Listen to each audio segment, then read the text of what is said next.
नमस्कार दोस्तों, स्वागत है आप सभी का एक बार फिर से हमारे इस चैनल धार्मिक ज्ञान पर। क्या पूजा करते समय आपके आंखों से आंसू आते हैं? अगर आते हैं तो इस वीडियो को पूरा अवश्य देखें। हम आपको कुछ ऐसे रहस्य बताने जा रहे हैं जिससे आपको पता चल जाएगा कि वो कौन सी दैविक शक्तियाँ हैं जिनकी कृपा आप पर बनी है। दोस्तों, हमारे प्राचीन ग्रंथों के अनुसार शुरुआत में यह ब्रह्मांड खाली था, हर तरफ केवल अंधकार था। उसके बाद अचानक ही एक विशालकाय शिवलिंग प्रकट हुआ जिससे यह संपूर्ण ब्रह्मांड ऊर्जा से भर गया। उसके कुछ समय बाद इस ब्रह्मांड में पदार्थ का निर्माण हुआ जिसमें जल, धातु, वायु, अग्नि जैसी कई चीजों का निर्माण हुआ। इसी कारण यह माना जाता है कि इन सभी में भगवान शिव शंकर का वास है। समस्त ब्रह्मांड के कण कण में बसी हुई असीम ऊर्जा शिव ही है। शिव ही आदि है और शिव ही अंत है। दोस्तों, जब भी आप पूजा पाठ करने बैठ जाते हैं एवं ईश्वर का ध्यान करने बैठ जाते हैं तो आपकी आत्मा का कनेक्शन ईश्वर के साथ होता है। ईश्वर सर्वव्यापी है, समस्त सजीव एवं निर्जीव चीजों में उनका वास है। इसी कारण जब आपकी अंतरात्मा का ईश्वर के साथ संबंध जुड़ जाता है तो ईश्वर आपको कुछ संकेत देते हैं। ये संकेत बड़े ही साधारण होते हैं जिन पर हम ध्यान करते हैं और ईश्वर के संकेतों को समझ नहीं पाते। सर्वव्यापी परमात्मा सभी जीव जंतुओं की आत्मा से जुड़ा हुआ है।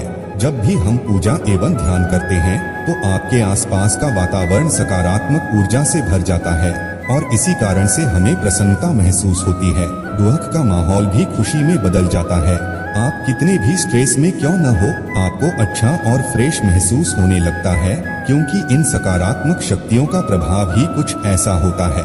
कई बार विद्यार्थी पढ़ाई करते समय माँ सरस्वती का ध्यान करते हैं तो उनकी आंखों में आंसू आ जाते हैं अथवा अचानक से नींद आने लगती है। इसका अर्थ है कि माँ सरस्वती की कृपा उस विद्यार्थी पर बन रही है। साथ ही दोस्तों, कभी हम ईश्वर से जुड़ी कोई कथा सुनते हैं तो हमारे शरीर का रोम रोम खड़ा हो जाता है और आंखों से आंसू आ जाते हैं। ईश्वर की उस अनंत शक्ति का अनुभव करते हुए कभी कभी हमारी आंखों में आंसू आ जाते हैं और ईश्वर पर हमारा विश्वास दृढ़ होने लगता है। दोस्तों, अगर आपको भी ऐसे संकेत मिलते हैं तो इस वीडियो को अंत तक जरूर देखें। आज के वीडियो में हम आपको कुछ ऐसे संकेतों के बारे में बताएंगे। अगर आपको ईश्वर का ध्यान करते हुए ये संकेत मिलते हैं तो समझ जाइए कि ईश्वर आपको कुछ संकेत दे रहे हैं। तो आइए जानते हैं।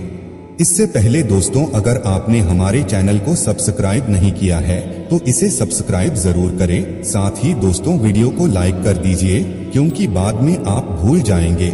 सबसे पहले बात, आंखों में आंसू आना। दोस्तों, अगर आप ईश्वर की आराधना में ध्यान लगाकर बैठे हैं और अचानक ही आंखों से आंसू निकल आते हैं तो यह ईश्वर का संकेत है। आपकी आत्मा का ईश्वरीय शक्ति से मिलन हो चुका है। ऐसे समय में ईश्वर को अपनी मनोकामना अवश्य बताएं। ऐसे समय पर ईश्वर से की हुई हर प्रार्थना का फल मिलता है। ज्यादातर लोग इसे संयोग समझकर ध्यान नहीं देते और बस ईश्वर की आराधना में खो जाते हैं, परंतु यह ईश्वर से कुछ मांगने का सर्वोत्तम समय होता है।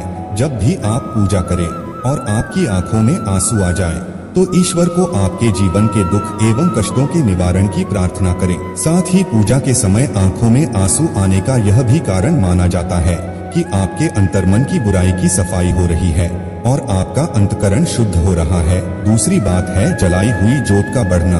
दोस्तों, अग्नि पंच तत्वों में से एक है। इसमें भगवान शिव शंकर का वास है। अगर आप पूजा कर रहे हैं और आपके सामने रखी दीपक या आरती की जोत बढ़ जाए तो यह एक ईश्वर का संकेत है कि वे आपकी पूजा और सच्ची भक्ति से प्रसन्न है। ऐसे समय पर हमें ईश्वर की प्रार्थना करनी चाहिए और अपनी मनोकामना बतानी चाहिए। तीसरी बात, धूप बत्ती का धुआं। यदि आप पूजा करते समय यह देखते हैं कि आपके द्वारा लगाई गई अगरबत्ती एवं धूप बत्ती का धुआं इष्ट देव की प्रतिमा की ओर जा रहा है तो इसका अर्थ ये है कि आपकी पूजा को ईश्वर ने स्वीकार कर लिया है। चौथी बात है फूल का गिरना।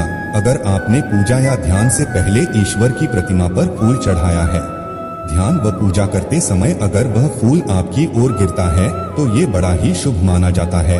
इसका अर्थ ये है कि आपकी आराधना को ईश्वर ने स्वीकार कर लिया है। वे उसका उचित फल आपको तुरंत प्रदान करेंगे। पांचवी बात, द्वार पर गाय का आना। भगवान शिव जी का आरती और पूजा के समय अगर गाय आपके द्वार पर आती है तो ये बड़ा ही शुभ माना जाता है।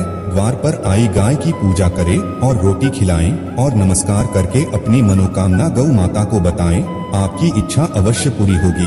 तो मित्रों, ये थे वो संकेत। अगर आपको ऐसे संकेत पूजा करते वक्त मिलते हैं तो हमें कमेंट करके जरूर बताएं। साथ ही मित्रों, वीडियो पसंद आई हो लाइक करें, शेयर करें और हमारे चैनल को सब्सक्राइब करना न भूलें।